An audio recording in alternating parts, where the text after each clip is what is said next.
Wonderful Wizard of Oz by L. Frank Baum. Read by Stephen Alexander.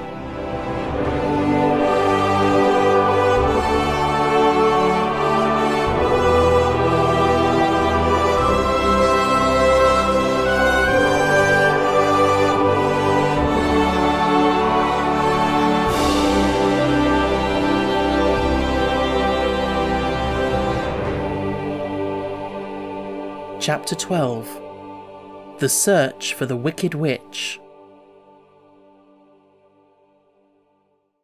The soldier with the green whiskers led them through the streets of the Emerald City until they reached the room where the guardian of the gates lived.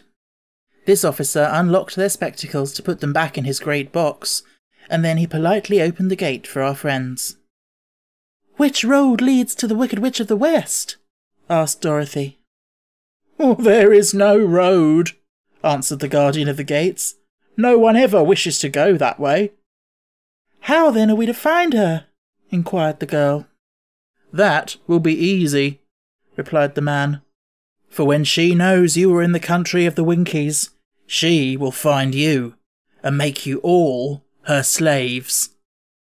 "Perhaps not," said the Scarecrow, "for we mean to destroy her." "Oh, that is different," said the guardian of the gates. "No one has ever destroyed her before, so I naturally thought she would make slaves of you as she has of the rest. But take care, for she is wicked and fierce, and may not allow you to destroy her.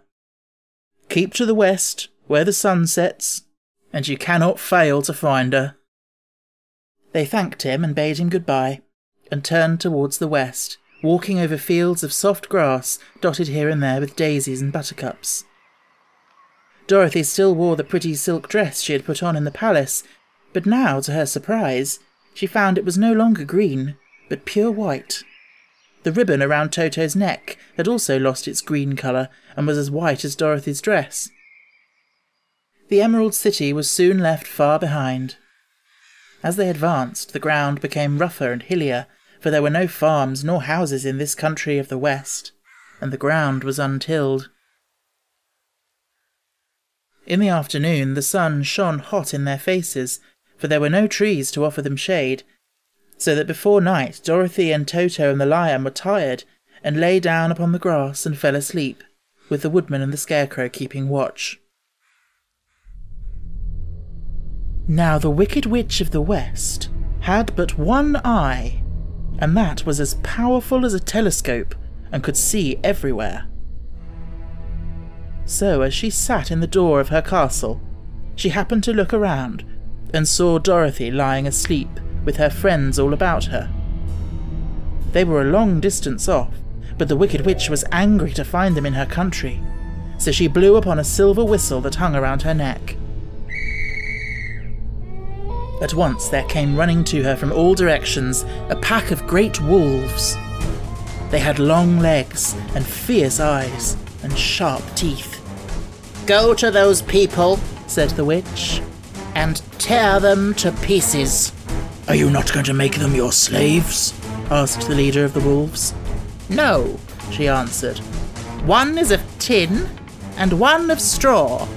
One is a girl and another a lion. None of them is fit to work, so you may tear them into small pieces." "Very well," said the wolf, and he dashed away at full speed, followed by the others. It was lucky the Scarecrow and the woodman were wide awake and heard the wolves coming.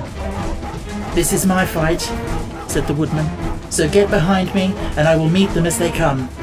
He seized his axe, which he had made very sharp, and as the leader of the wolves came on, the Tin Woodman swung his arm and chopped the wolf's head from its body so that it immediately died. As soon as he could raise his axe, another wolf came up, and he also fell under the sharp edge of the Tin Woodman's weapon. There were 40 wolves, and 40 times a wolf was killed, so that at last they all lay dead in a heap before the woodman.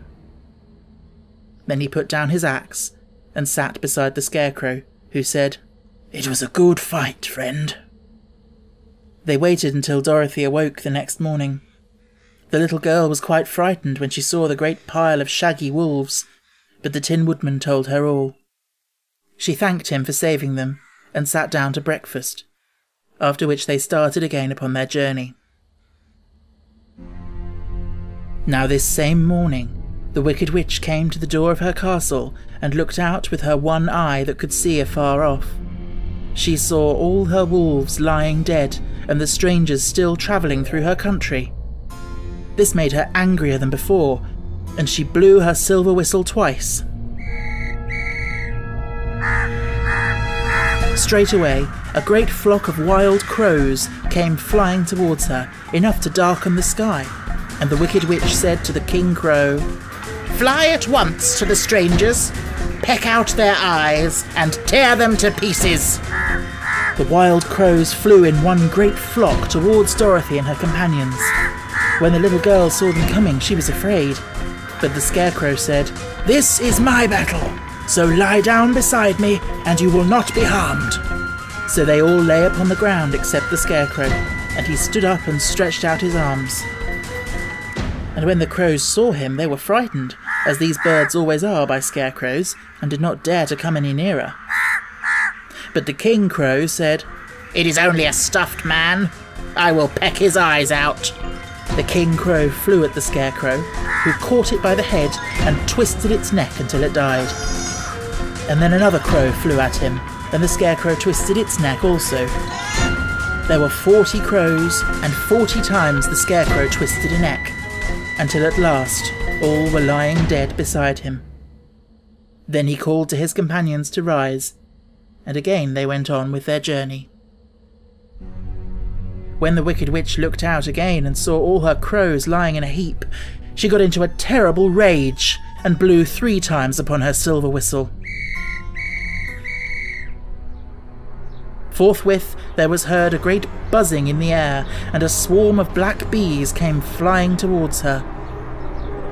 "Go to the strangers and sting them to death," commanded the witch, and the bees turned and flew rapidly until they came to where Dorothy and her friends were walking. But the Woodman had seen them coming, and the Scarecrow had decided what to do. "Take out my straw and scatter it over the little girl and the dog and the lion," he said to the Woodman, "and the bees cannot sting them." This the Woodman did, and as Dorothy lay close beside the lion and held Toto in her arms, the straw covered them entirely. The bees came and found no one but the Woodman to sting, so they flew at him and broke off their stings against the tin without hurting the Woodman at all. And as bees cannot live when their stings are broken, that was the end of the black bees, and they lay scattered thick about the Woodman like little heaps of fine coal. Then Dorothy and the lion got up, and the girl helped the Tin Woodman put the straw back into the Scarecrow again, until he was as good as ever. So they started upon their journey once more. The Wicked Witch was so angry when she saw her black bees in little heaps like fine coal that she stamped her foot and tore her hair and gnashed her teeth. And then she called a dozen of her slaves, who were the Winkies, and gave them sharp spears, telling them to go to the strangers and destroy them. The Winkies were not a brave people, but they had to do as they were told, so they marched away until they came near to Dorothy. Then the lion gave a great roar and sprang towards them, and the poor Winkies were so frightened that they ran back as fast as they could. When they returned to the castle, the Wicked Witch beat them well with a strap and sent them back to their work, after which she sat down to think what she should do next. She could not understand how all her plans to destroy these strangers had failed, but she was a powerful witch as well as a wicked one, and she soon made up her mind how to act. There was in her cupboard a golden cap with a circle of diamonds and rubies running round it. This golden cap had a charm. Whoever owned it could call 3 times upon the winged monkeys, who would obey any order they were given. But no person could command these strange creatures more than 3 times. Twice already the Wicked Witch had used the charm of the cap. Once was when she had made the Winkies her slaves and set herself to rule over their country. The winged monkeys had helped her do this. The second time was when she had fought against the great Oz himself and driven him out of the land of the West. The winged monkeys had also helped her in doing this. Only once more could she use this golden cap, for which reason she did not like to do so until all her other powers were exhausted. But now that her fierce wolves and her wild crows and her stinging bees were gone, and her slaves had been scared away by the cowardly lion, she saw there was only one way left to destroy Dorothy and her friends. So the Wicked Witch took the golden cap from her cupboard and placed it upon her head. Then she stood upon her left foot and said slowly, "Epe-pep-pe-kake." Next she stood upon her right foot and said, "Hello, hollo, hello." After this, she stood upon both feet and cried in a loud voice, "Zizzy, zuzzy, zik!" Now the charm began to work. The sky was darkened, and a low rumbling sound was heard in the air. There was a rushing of many wings, a great chattering and laughing, and the sun came out of the dark sky to show the Wicked Witch surrounded by a crowd of monkeys, each with a pair of immense and powerful wings on his shoulders. One, much bigger than the others, seemed to be their leader. He flew close to the witch and said, "You have called us for the third and last time. What do you command?" "Go to the strangers who are within my land, and destroy them all except the lion," said the Wicked Witch. "Bring that beast to me, for I have a mind to harness him like a horse, and make him work." "Your commands shall be obeyed," said the leader, and then, with a great deal of chattering and noise, the winged monkeys flew away to the place where Dorothy and her friends were walking. Some of the monkeys seized the Tin Woodman and carried him through the air until they were over a country thickly covered with sharp rocks. Here they dropped the poor woodman, who fell a great distance to the rocks, where he lay so battered and dented that he could neither move nor groan. Others of the monkeys caught the Scarecrow, and with their long fingers pulled all of the straw out of his clothes and head. They made his hat and boots and clothes into a small bundle, and threw it into the top branches of a tall tree. The remaining monkeys threw pieces of stout rope around the lion and wound many coils about his body and head and legs until he was unable to bite or scratch or struggle in any way. Then they lifted him up and flew away with him to the witch's castle, where he was placed in a small yard with a high iron fence around it, so that he could not escape. But Dorothy they did not harm at all. She stood with Toto in her arms, watching the sad fate of her comrades and thinking it would soon be her turn. The leader of the winged monkeys flew up to her, his long, hairy arms stretched out and his ugly face grinning terribly, but he saw the mark of the good witch's kiss upon her forehead and stopped short, motioning the others not to touch her. "We dare not harm this little girl," he said to them, "for she is protected by the power of good, and that is greater than the power of evil. All we can do is to carry her to the castle of the Wicked Witch and leave her there." So, carefully and gently, they lifted Dorothy in their arms and carried her swiftly through the air until they came to the castle, where they set her down upon the front doorstep. Then the leader said to the witch, "We have obeyed you as far as we were able. The Tin Woodman and the Scarecrow are destroyed, and the lion is tied up in your yard. The little girl we dare not harm, nor the dog she carries in her arms. Your power over our band is now ended, and you will never see us again." Then all the winged monkeys, with much laughing and chattering and noise, flew into the air and were soon out of sight.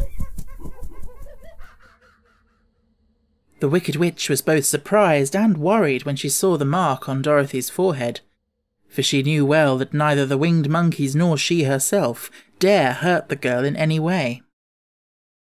She looked down at Dorothy's feet, and seeing the silver shoes, began to tremble with fear, for she knew what a powerful charm belonged to them. At first the witch was tempted to run away from Dorothy, but she happened to look into the child's eyes and saw how simple the soul behind them was, and the little girl did not know of the wonderful power the silver shoes gave her. So the Wicked Witch laughed to herself and thought, "I can still make her my slave, for she does not know how to use her power." Then she said to Dorothy, harshly and severely, "Come with me, and see that you mind everything I tell you, for if you do not, I will make an end of you, as I did of the Tin Woodman and the Scarecrow." Dorothy followed her through many of the beautiful rooms in her castle, until they came to the kitchen, where the witch bade her clean the pots and kettles and sweep the floor and keep the fire fed with wood. Dorothy went to work meekly, with her mind made up to work as hard as she could, for she was glad the Wicked Witch had decided not to kill her. With Dorothy hard at work, the witch thought she would go into the courtyard and harness the Cowardly Lion like a horse. It would amuse her, she was sure, to make him draw her chariot whenever she wished to go to drive. But as she opened the gate, the lion gave a loud roar and bounded at her so fiercely that the witch was afraid and ran out and shut the gate again. "If I cannot harness you," said the witch to the lion, speaking through the bars of the gate, "I can starve you. You shall have nothing to eat until you do as I wish." So after that she took no food to the imprisoned lion, but every day she came to the gate at noon and asked, "Are you ready to be harnessed like a horse?" And the lion would answer, "No. If you come in this yard, I will bite you." The reason the lion did not have to do as the witch wished was that every night, while the woman was asleep, Dorothy carried him food from the cupboard. After he had eaten, he would lie down on his bed of straw, and Dorothy would lie beside him and put her head on his soft, shaggy mane while they talked of their troubles and tried to plan some way to escape. But they could find no way to get out of the castle, for it was constantly guarded by the yellow Winkies, who were the slaves of the Wicked Witch and too afraid of her not to do as she told them. The girl had to work hard during the day, and often the witch threatened to beat her with the same old umbrella she always carried in her hand. But in truth, she did not dare to strike Dorothy because of the mark upon her forehead. The child did not know this and was full of fear for herself and Toto. Once the witch struck Toto a blow with her umbrella, and the brave little dog flew at her and bit her leg in return. The witch did not bleed where she was bitten, for she was so wicked that the blood in her had dried up many years before. Dorothy's life became very sad as she grew to understand that it would be harder than ever to get back to Kansas and Aunt Em again. Sometimes she would cry bitterly for hours, with Toto sitting at her feet and looking into her face, whining dismally to show how sorry he was for his little mistress. Toto did not really care whether he was in Kansas or the Land of Oz, so long as Dorothy was with him, but he knew the little girl was unhappy, and that made him unhappy too. Now the Wicked Witch had a great longing to have for her own the silver shoes which the girl always wore. Her bees and her crows and her wolves were lying in heaps and drying up, and she had used up all the power of the golden cap. But if she could only get hold of the silver shoes, they would give her more power than all the other things she had lost. She watched Dorothy carefully to see if she ever took off her shoes, thinking she might steal them. But the child was so proud of her pretty shoes that she never took them off except at night and when she took her bath. The witch was much too afraid of the dark to dare go in Dorothy's room at night to take the shoes, and her dread of water was greater than her fear of the dark, so she never came near when Dorothy was bathing. Indeed, the old witch never touched water, nor ever let water touch her in any way. But the wicked creature was very cunning, and she finally thought of a trick that would give her what she wanted. She placed a bar of iron in the middle of the kitchen floor, and then by her magic arts made the iron invisible to human eyes. So that when Dorothy walked across the floor, she stumbled over the bar, not being able to see it, and fell at full length. She was not much hurt, but in her fall one of the silver shoes came off, and before she could reach it, the witch had snatched it away and put it on her own skinny foot. The wicked woman was greatly pleased with the success of her trick, for as long as she had one of the shoes, she owned half the power of their charm, and Dorothy could not use it against her, even had she known how to do so. The little girl, seeing she had lost one of her pretty shoes, grew angry and said to the witch, "Give me back my shoe." "I will not," retorted the witch, "for it is now my shoe and not yours." "You are a wicked creature," cried Dorothy. "You have no right to take my shoe from me." "I shall keep it just the same," said the witch, laughing at her, "and some day I shall get the other one from you too." This made Dorothy so very angry that she picked up the bucket of water that stood near and dashed it over the witch, wetting her from head to foot. Instantly the wicked woman gave a loud cry of fear. "Ah!" And then, as Dorothy looked at her in wonder, the witch began to shrink and fall away. "See what you have done!" she screamed. "In a minute I shall melt away." "I'm very sorry indeed," said Dorothy, who was truly frightened to see the witch actually melting away like brown sugar before her very eyes. "Didn't you know that water would be the end of me?" asked the witch in a wailing, despairing voice. "Of course not," answered Dorothy. "How should I?" "Well, in a few minutes I shall be all melted, and you will have the castle to yourself. I have been wicked in my day, but I never thought a little girl like you would ever be able to melt me and end my wicked deeds. Look out!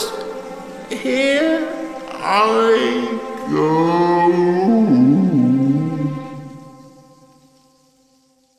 With these words, the witch fell down in a brown, melted, shapeless mass and began to spread over the clean boards of the kitchen floor. Seeing that she had really melted away to nothing, Dorothy drew another bucket of water and threw it over the mess. She then swept it all out of the door. After picking out the silver shoe, which was all that was left of the old woman, she cleaned and dried it with a cloth and put it on her foot again. Then, being at last free to do as she chose, she ran out to the courtyard to tell the lion that the Wicked Witch of the West had come to an end, and that they were no longer prisoners in a strange land. Chapter 13. The Rescue. The Cowardly Lion was much pleased to hear that the Wicked Witch had been melted by a bucket of water, and Dorothy at once unlocked the gate of his prison and set him free. They went in together to the castle, where Dorothy's first act was to call all the Winkies together and tell them that they were no longer slaves. There was great rejoicing among the yellow Winkies, for they had been made to work hard during many years for the Wicked Witch, who had always treated them with great cruelty. They kept this day as a holiday then and ever after, and spent the time in feasting and dancing. "If our friends, the Scarecrow and the Tin Woodman, were only with us," said the Lion, "I should be quite happy." "Don't you suppose we could rescue them?" asked the girl anxiously. "We can try," answered the Lion. So they called the yellow Winkies and asked them if they would help to rescue their friends, and the Winkies said that they would be delighted to do all in their power for Dorothy, who had set them free from bondage. So she chose a number of the Winkies who looked as if they knew the most, and they all started away. They travelled that day and part of the next, until they came to the rocky plain where the Tin Woodman lay all battered and bent. His axe was near him, but the blade was rusted and the handle broken off short. The Winkies lifted him tenderly in their arms and carried him back to the yellow castle again, Dorothy shedding a few tears by the way at the sad plight of her old friend, and the Lion looking sober and sorry. When they reached the castle, Dorothy said to the Winkies, "Are any of your people tinsmiths?" "Oh, yes. Some of them are very good tinsmiths," they told her. "Then bring them to me," she said. And when the tinsmiths came, bringing with them all their tools in baskets, she inquired, "Can you straighten out those dents in the Tin Woodman, and bend him back into shape again, and solder him together where he is broken?" The tinsmiths looked the woodman over carefully, and then answered that they thought they could mend him so he would be as good as ever.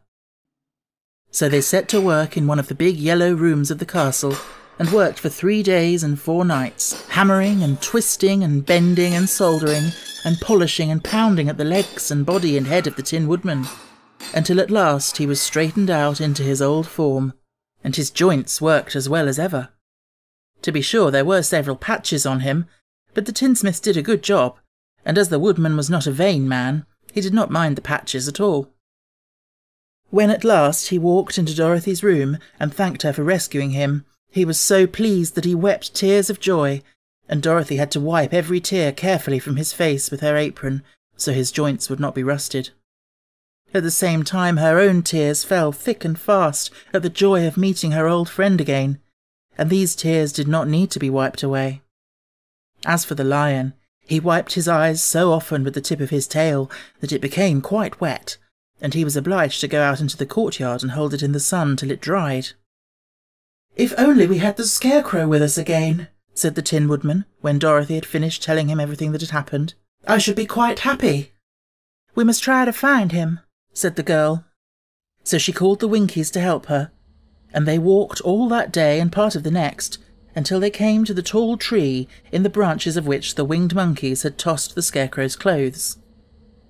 It was a very tall tree, and the trunk was so smooth that no one could climb it. But the woodman said at once, "I'll chop it down, and then we can get the Scarecrow's clothes."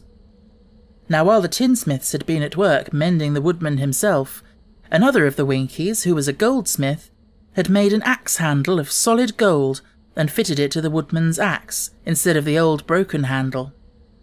Others polished the blade until all the rust was removed and it glistened like burnished silver. As soon as he had spoken, the Tin Woodman began to chop, and in a short time the tree fell over with a crash, when the Scarecrow's clothes fell out of the branches and rolled off on the ground.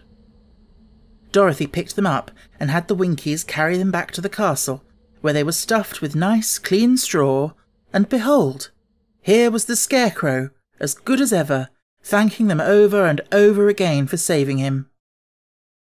Now that they were reunited, Dorothy and her friends spent a few happy days at the Yellow Castle, where they found everything they needed to make them comfortable.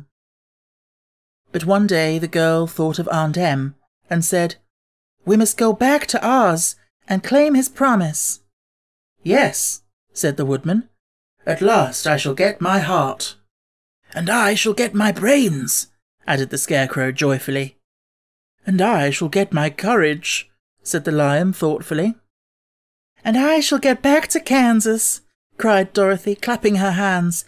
"Oh, let us start for the Emerald City tomorrow." This they decided to do. The next day they called the Winkies together and bade them goodbye. The Winkies were sorry to have them go, and they had grown so fond of the Tin Woodman that they begged him to stay and rule over them in the Yellow Land of the West. Finding they were determined to go, the Winkies gave Toto and the lion each a golden collar, and to Dorothy they presented a beautiful bracelet studded with diamonds, and to the Scarecrow they gave a gold-headed walking stick to keep him from stumbling, and to the Tin Woodman they offered a silver oil can inlaid with gold and set with precious jewels. Every one of the travellers made the Winkies a pretty speech in return, and all shook hands with them until their arms ached. Dorothy went to the witch's cupboard to fill her basket with food for the journey, and there she saw the golden cap. She tried it on her own head, and found that it fitted her exactly. She did not know anything about the charm of the golden cap, but she saw that it was pretty, so she made up her mind to wear it and carry her sunbonnet in the basket. Then, being prepared for the journey, they all started for the Emerald City, and the Winkies gave them 3 cheers and many good wishes to carry with them. Chapter 14. The Winged Monkeys. You will remember there was no road, not even a pathway, between the castle of the Wicked Witch and the Emerald City. When the 4 travellers went in search of the witch, she had seen them coming and so sent the winged monkeys to bring them to her. It was much harder to find their way back through the big fields of buttercups and bright daisies than it was being carried. They knew, of course, they must go straight east towards the rising sun, and they started off in the right way. But at noon, when the sun was over their heads, they did not know which was east and which was west, and that was the reason they were lost in the great fields. They kept on walking, however, and at night the moon came out and shone brightly. So they lay down among the sweet-smelling scarlet flowers and slept soundly until morning, all but the Scarecrow and the Tin Woodman. The next morning the sun was behind a cloud, but they started on as if they were quite sure which way they were going. "If we walk far enough," said Dorothy, "we shall sometime come to some place, I am sure." But day by day passed away, and they still saw nothing before them but the scarlet fields. The Scarecrow began to grumble a bit. "We have surely lost our way," he said, "and unless we find it again in time to reach the Emerald City, I shall never get my brains." "Nor I my heart," declared the Tin Woodman. "It seems to me I can scarcely wait till I get to Oz, and you must admit this is a very long journey." "You see," said the Cowardly Lion with a whimper, "I haven't the courage to keep tramping forever without getting anywhere at all." Then Dorothy lost heart.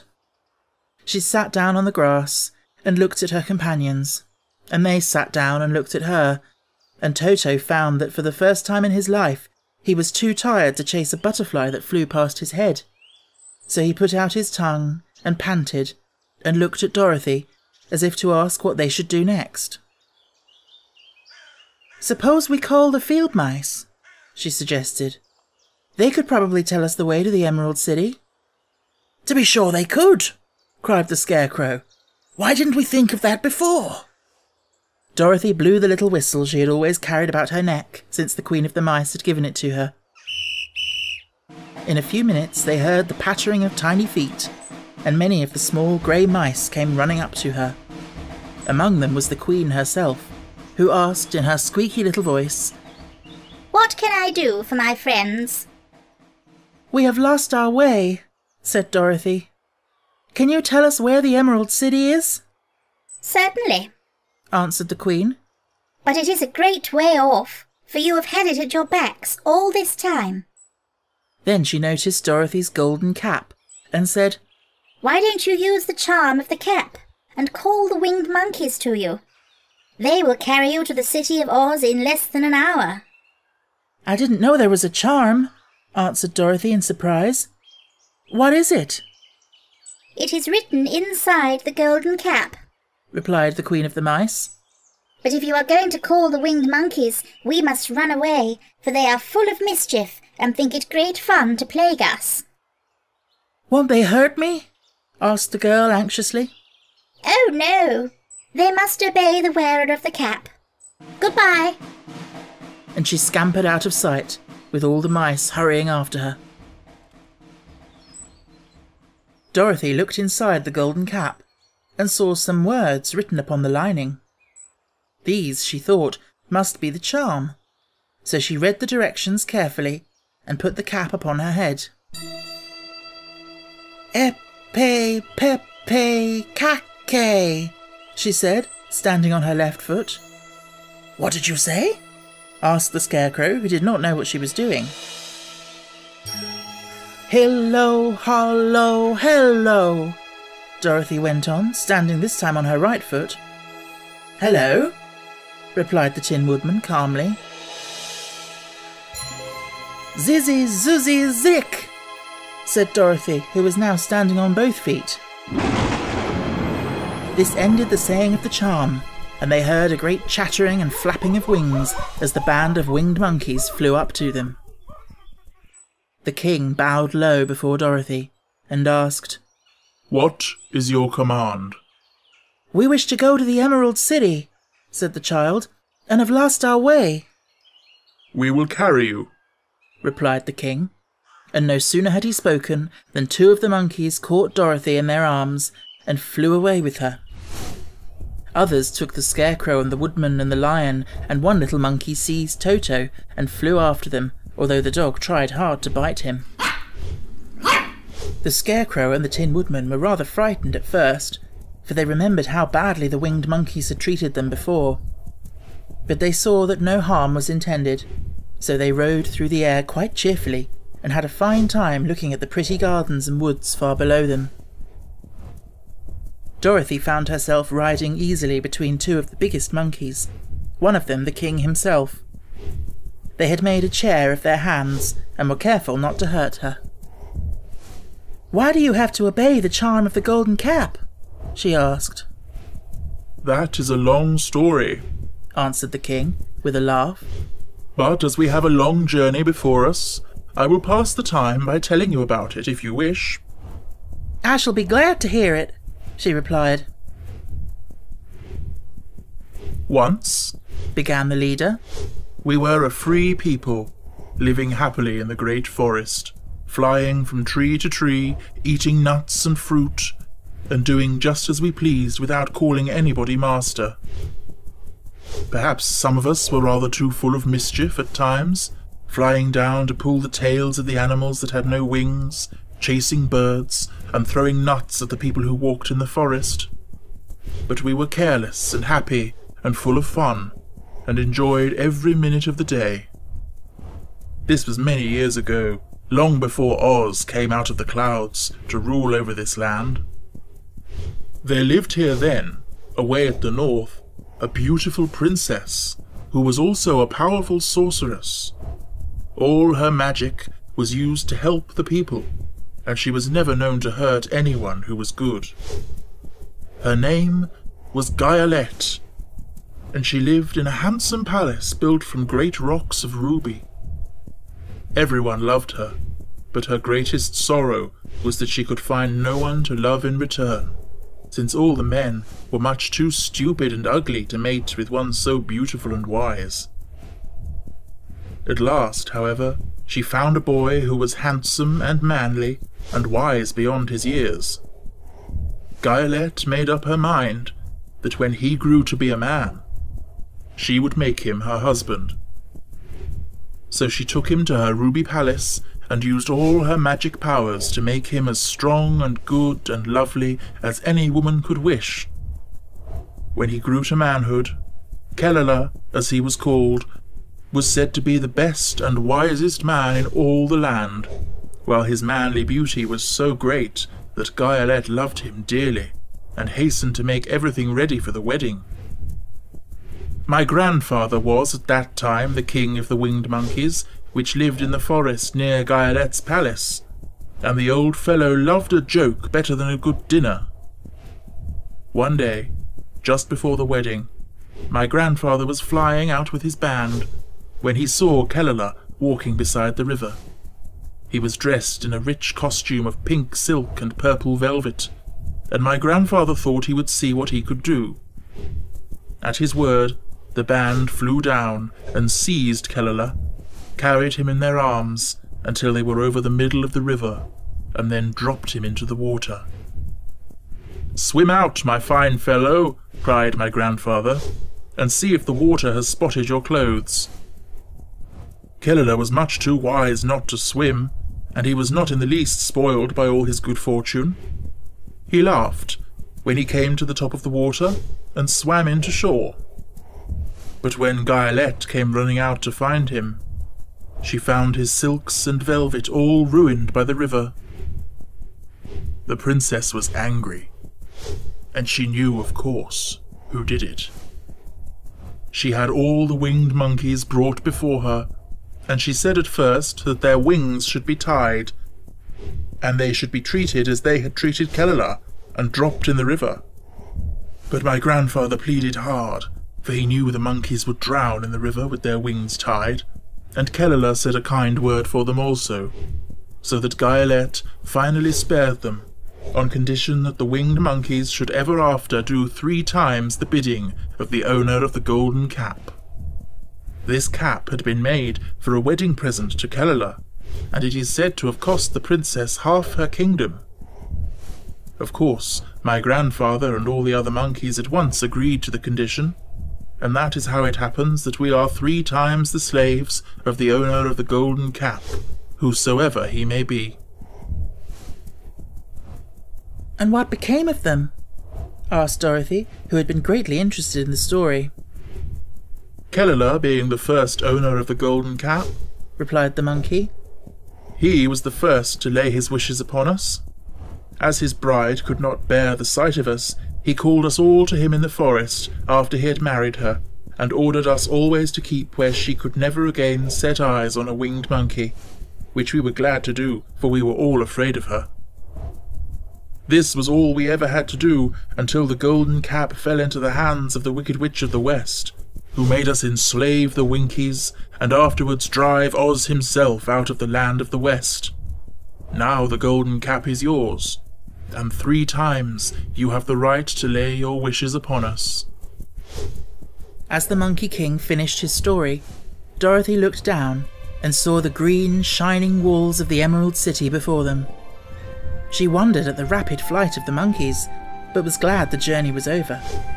The strange creatures set the travellers down carefully before the gate of the city. The king bowed low to Dorothy, and then flew swiftly away, followed by all his band. "That was a good ride," said the girl. "Yes, and a quick way out of our troubles," replied the lion. "How lucky it was you brought away that wonderful cap."